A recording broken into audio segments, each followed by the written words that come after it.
생물적 요소와 그리고 비생물적 요소라고 하는 게 있어. 생물적 요소는 우리가 다시 세 가지 형태로 나눠지게 되는데 생산자냐 그리고 소비자냐 아니면 분해자냐. 생산자는 어떤 놈을 생산자라고 부르지? 생산자는 식물류, 즉 광합성하는 것. 여기서 식물이라 얘기하면은 식물이 아닌데도 광합성하는 놈이 있거든요. 그래서 광합성 세균, 얘는 식물이 아니잖아, 그렇지? 그래서 얘는 광합성하는 놈들을 생산자라고. 광합성한다고 얘기하면은 뭐냐면은 자기 스스로 양분을 만들어서 산다. 그래서 얘를 영양소를 독립적으로 우리가 만들어 사는 놈들이라서 독립영양생물 이렇게. 근데 소비자는 뭐야? 소비자는 말 그대로 누군가를 먹어야 되는 거잖아요, 그렇지? 자기가 스스로 만들 수는 없어. 누군가를 섭취해야 돼. 그렇기 때문에 어떤 것을 섭취해서 영양분을 먹게 되는 것을 소비자라고 합니다. 이 소비자는 어떻게 되면 얘에 종속되어 있는 영양생물이다. 그래서 종속 영양생물이라는 표현을 써요. 자, 그리고 마지막 분해자. 분해자는 뭐 하는 거냐면 생산자와 소비자를 뭐해? 분해하면서 영양분을 얻게 되는 놈이 우리가 분해자라고 합니다. 자, 이렇게 생태계는 이렇게 생물적 요소 그리고 비생물적 요소가 있습니다. 비생물적 요소에는 뭐가 있니? 비생물적 요소에는 빛, 온도, 토양, 흙, 공기 이런 것들이 있겠지. 자, 그럼 우리는 처음에는 이제 뭐 할 거냐면요. 여기는 생물적 요소와 비생물적 요소가 서로가 서로에게 영향을 미치게 될 건데 비생물적 요소가 생물적 요소에게 영향을 미치는 것을 작용이라는 표현을 했어요. 작용. 그리고 반대로 생물적 요소가 비생물적 요소에 영향을 미치는 것을 반작용. 그리고 생물적 요소와 생물적 요소끼리 우리가 서로 영향을 주고받는 것을 상호작용이라고 해요. 생태계는 이렇게 작용과 반작용 그리고 상호작용이라는 게 된다. 예를 한번 들어볼까요? 작용에 가장 대표적인 것이 어떤 것이냐면은 광합성을 하기 위해서 뭐가 필요해요? 빛도 필요하고요. 이산화탄소도 필요하고 이렇게 되잖아. 지금은 이산화탄소와 빛이라고 하는 비생물적 요소가 생물적 요소가 뭔가를 하기 위해서 뭔가 도와주는 거지, 그렇지? 그럼 이것을 우리가 작용이라고 해요. 광합성 같습니다. 근데 이렇게 광합성을 하게 되면은 무엇이 되냐면은 이산화탄소를 흡수했지, 그렇지? 근데 어떤 기체를 내보내? 산소를 내보냈지. 그러면 생물이 비생물적 요소인 공기 중에 이산화탄소를 흡수해서 산소를 내보내니까 생물이 비생물적 요소에 뭐해서 영향을 미쳤지, 그렇지? 그럼 이건 뭐라고 한다? 반작용이라고 합니다. 자, 그러고 나서 그렇게 식물이 산소를 내보냈습니다. 그럼 우리는 그 산소를 가지고 뭘 하죠? 숨 쉬어요. 호흡을 해요. 그죠? 그러면 이 생물적 요소인 식물이 광합성에서 산소라고 하는 걸 주게 되면 우리는 그걸 받아서 우리가 쓰게 된다. 그렇기 때문에 생물이 생물에게 영향을 미친 것이 되는 거지. 그럼 이런 것들을 우리가 상호작용이라는 표현을 쓰게 됩니다. 그래서 상호작용은 또 여러 가지가 있어요. 혹시 이런 거 들어본 적 있습니까? 공생, 기생. 자, 공생이 뭐야, 공생? 우리가 공생은 크게 편리공생과 상리공생 두 가지가 있어요. 편리공생 뭐냐면요, 한 놈은 이득 얻어요. 근데 한 놈은 이득도 손에도 안 보는 게 편리공생이에요. 한 놈은 이득 얻는데, 상리공생은 둘 다 이득 얻는 거. 악어와 악어새. 어때요? 악어는 악어새한테 먹이를 주고요.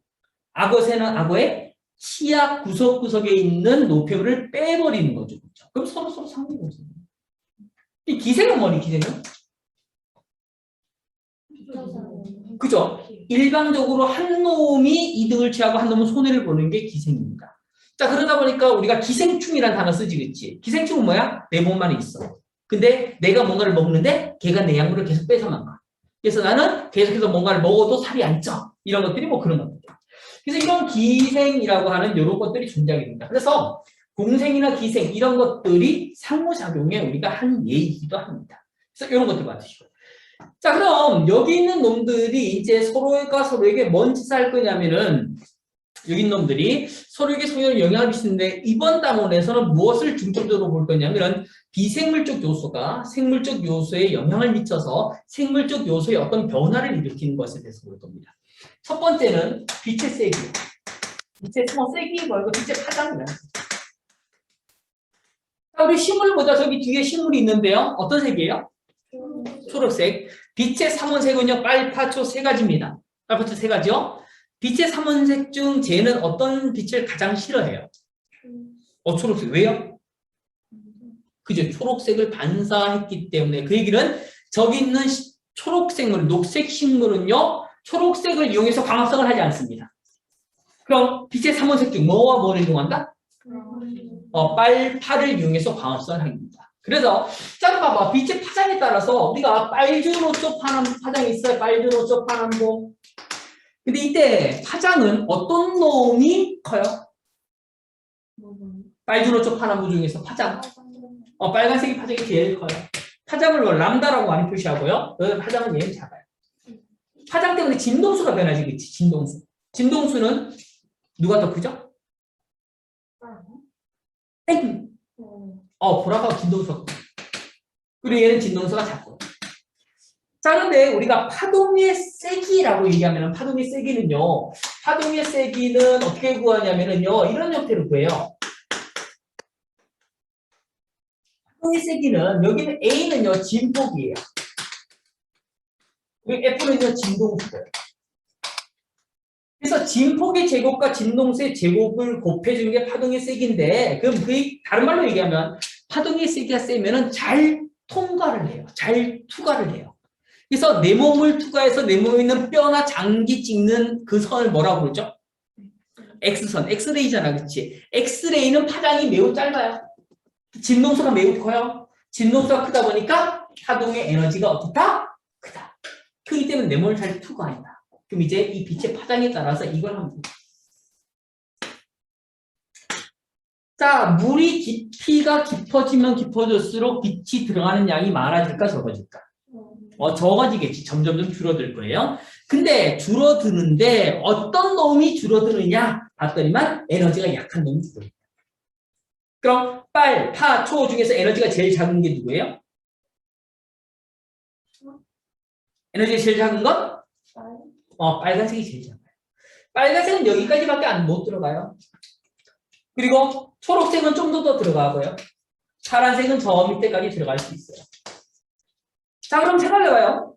자, 빛은 제일 싫어하는 빛이 뭐라고요? 죄송합니다. 식물이 제일 싫어하는 빛의 색은? 초록색이요. 그렇기 때문에 여기 제일 위쪽에 사는 이쪽 식물들 같은 경우는요, 가장 싫어하는 빛을 선택적으로 그냥 버릴 수 있습니다. 그렇기 때문에 이 위쪽에 사는 식물들은 녹색을 반사해서 광합성을 해요. 그럼 얘는 어떤 색으로 보일까? 그래서 얘를 녹조류라고 해요, 녹조류. 근데 이 깊은 곳으로 와보자.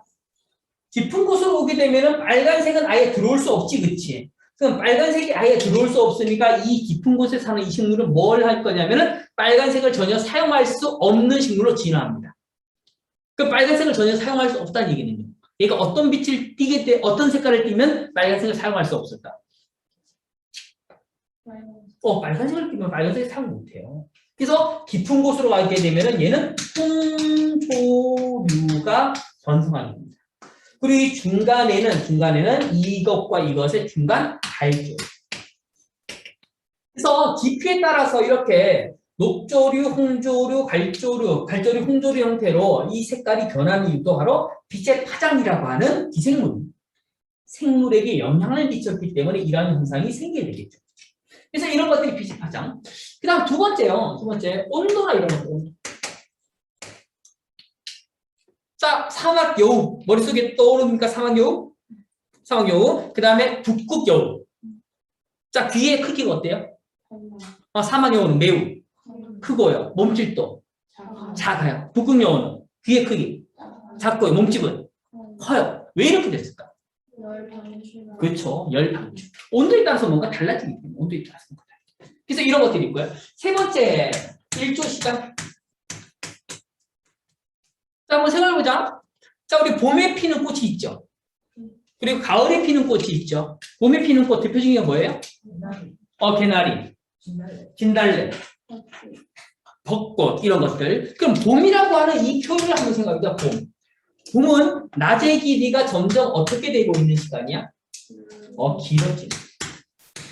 그래서 일조 시간이 점점점 길어질 때 피는 꽃들이 있고요. 얘들을 장일식물이라고 해요. 장일식물. 근데 가을에 피는 꽃들 보자. 가을에는요, 낮의 길이가 점점 어떻게 돼요? 짧아져. 그래서 이런 식물, 뭐가 있죠? 가을에 피는 꽃? 코스모스. 그리고 목련. 목련? 목련 되게 봄 피지 않나? 국화. 이런 것들이 가을에 피지. 그치? 그래서 얘들을 단일식물이라고 해요.